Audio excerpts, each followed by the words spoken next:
Yo, what's up guys? You're back with your man TechNick, your go-to guy for videos on the latest tech. Now today it really is the latest tech since we have the Redmi Note 8 Pro. Redmi is a sub-brand of Xiaomi. For those of you who don't know, this is pretty much their budget range, but this is a diamond in the rough if you ask me guys. This phone is paired with a lot, and by a lot I mean a first of two things in the smartphone world. The first and foremost being the 64 megapixel Samsung GW1 Sensor, and this is not interpolated. This is a true 64 megapixel sensor, such as the IMX586 sensor seen from Sony, which is actually just a 48 megapixel sensor. So I'm really interested to see what Sony has to offer since Samsung have launched their 64 megapixel sensor. But for now we're stuck with this, and I'm really excited since this is the world's first phone with a 64 megapixel snapper, and we also have the world's first phone with the MediaTek Helio G90T chipsets, which is meant for gaming. It is pretty much in between the mid-range Snapdragon 730 chipsets and the top of the range last year's edition of the Snapdragon 845 chipsets. We're talking about just 1,400 RMBs over here, which is roughly 14,000 rupees and $200 for the starting 6 gigs of RAM, 64 gigs of storage, which is fine if you ask me, since you can pop in a micro SD card slot up to 256 gigs so that you can up your storage there. Guys, this is TechNick, and without further ado, let's go. So the first thing that we have in the box over here, in the small box here, is indeed a silicone case. This is not my favorite. I do prefer hard shell transparent cases, but for this price range, I'm really surprised that they actually include a case at all.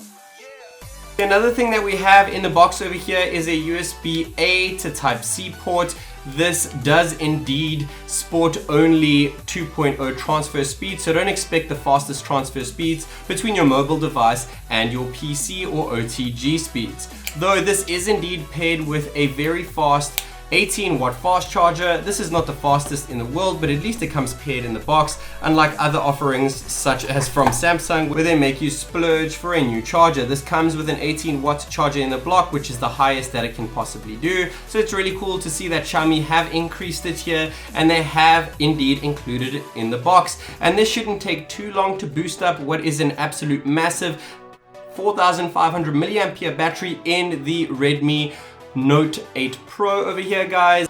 Here is the phone itself. It is actually known as the Ice Jade variant. I did want the white one, but for some strange reason here in China I had to wait an extra day for it, so I just opted for this instead of the black version, since the Ice Jade is pretty much like an emerald green, and I think it looks absolutely fantastic if you ask me. Before we get into the phone though, I just want to go ahead and slap on the cover just to see what it looks like on the device. It looks nice and neat. It doesn't take too much away from the device, but like I said, I'm going to be opting for a hard shell case since these soft shell cases don't quite do it for me. We're going to go ahead and boot on the device, and while we do, I'm going to shoot you guys through the build of the Redmi Note 8 Pro. So we have the power button over here, not textured. We have the volume rock over here, also not textured and not split, unfortunately. At the top of the display, it is nice, neat and clean over there, just with 1 or 2 antenna lines, and it looks like we have an IR blaster there too, which is quite cool. On the left of the device, we do indeed have nothing but the SIM slot tray. You guys can see that it does indeed sport a micro SD over here,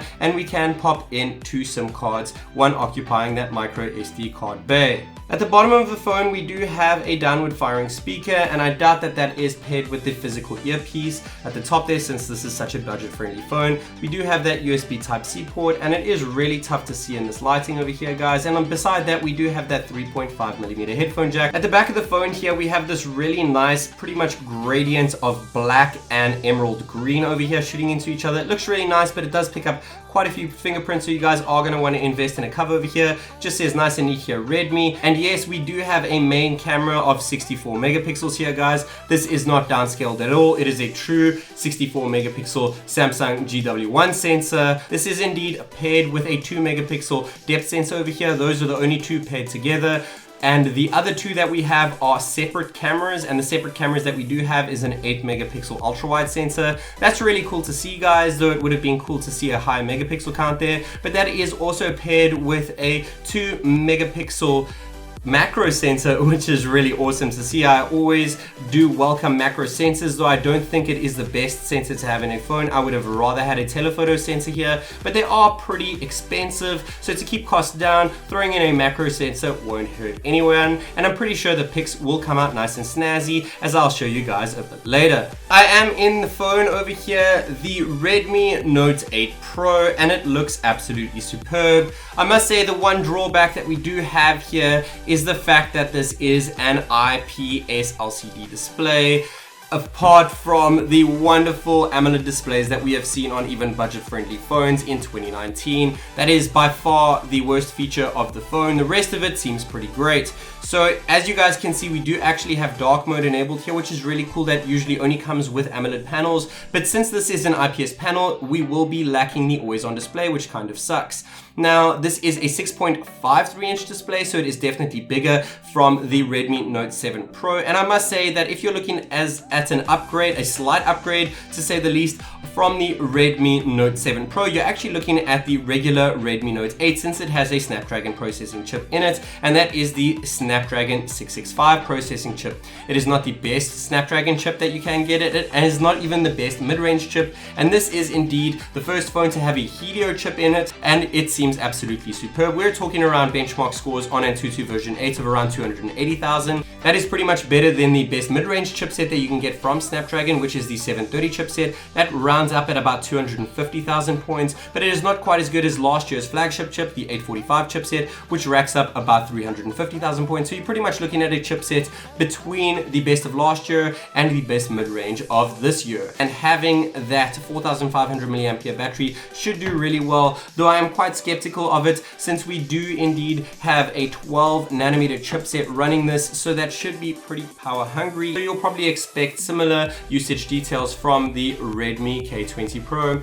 And speaking about the Redmi K20 Pro, yes, it does adopt a pop-up mechanism over here, and the screen is indeed AMOLED, but you guys can see that the Redmi Note 8 Pro is slightly bigger, and things don't look too bad. I'm actually really impressed that they have paired glass at the back of the Redmi Note 8 Pro and at the front with Gorilla Glass 5 protection. That's really cool to see. They don't really have to do that on budget phones, and you guys can clearly see that the AMOLED on the K20 Pro looks absolutely superb, but pairing it next to this one, you can see that things aren't too different, since this is such a high quality grade LCD display. I have gone ahead and enrolled my fingerprint. As you guys can see here, the fingerprint is indeed underneath the triple cameras over here. It is a quad camera setup. The macro sensor is actually beside the three that you see here, and we have a fingerprint down below, which is really cool. It is nice and discreet. I would have preferred an under display fingerprint one, but that can only be paired with an AMOLED screen, and this is indeed LCD, so we lack that feature too. But this, like I said guys, this is a ridiculously cheap phone. I'm going to take my finger and tap on it. It is as fast as any other physical sensor that you guys would see around. I've also gone ahead and enrolled my face data, so we're going to go ahead and quickly check that out. You guys can quickly see the lock screen over there, so it is not the fastest that I have seen before,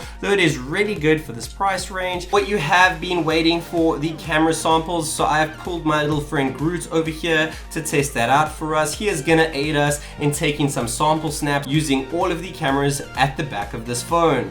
As you guys can see, when it comes to camera quality over here, the regular shot, this is indeed taken with the state-of-the-art 64 megapixel sensor. I've actually put it on 64 megapixel mode, and the main photo looks absolutely stunning. When moving on to the regular interpolated 16 megapixel shot, things look pretty good, but not quite as good as the 64 megapixel sensor, since I had the 64 megapixel sensor in really good lighting. Now going straight from that into the ultra wide view, this is just an 8 megapixel sensor, so things don't look quite as detailed, though I must say it looks really good for a phone at this price point. Moving on to macro mode here guys, you can see that without macro mode it looks absolutely terrible, getting close to my friend Mr. Groot over here. But throwing macro mode on makes an absolutely huge difference, even though it just uses that 2 megapixel depth sensor paired with the ultra wide sensor, which is 8 megapixels, to get the best detail it could possibly get. Then moving on to the depth effect of Groot, I think things look really good over here. Now remember, you can't use depth effect with 64 megapixel mode, so this is the 16 megapixel mode interpolated from that 64 megapixel sensor to get as much detail as possible. And I think that this is one of the best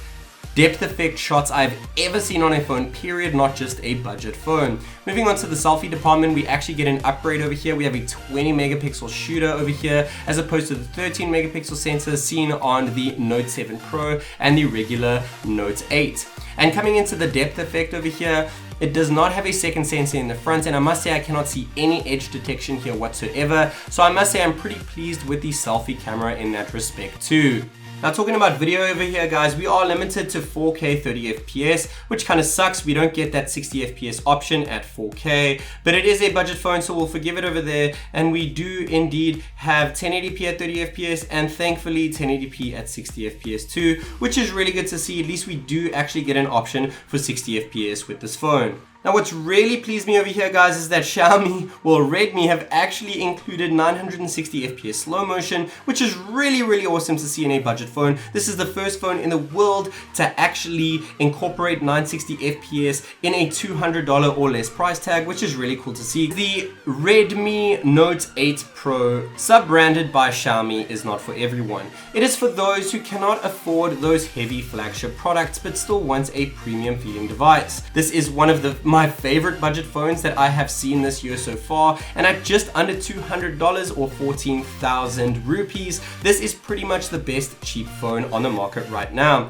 With the new incorporated MediaTek Helio G90T chipset in it, we can't expect the best results when it comes to gaming and flicking through the phone, but we can actually expect things to be better and snappier than Snapdragon's best mid-range chip, the 730. Now we do have the 64 megapixel sensor, and we actually have 4 sensors here, which is not just a first for Redmi, but this is indeed a first for Xiaomi altogether. I'm really pleased with the way that they do take the shots, and I think that things come out really neat, crisp, and clear with such a budget-friendly phone. And I'm really happy to see that they have included small things like a headphone jack and Gorilla Glass 5 at the back and the front of the device.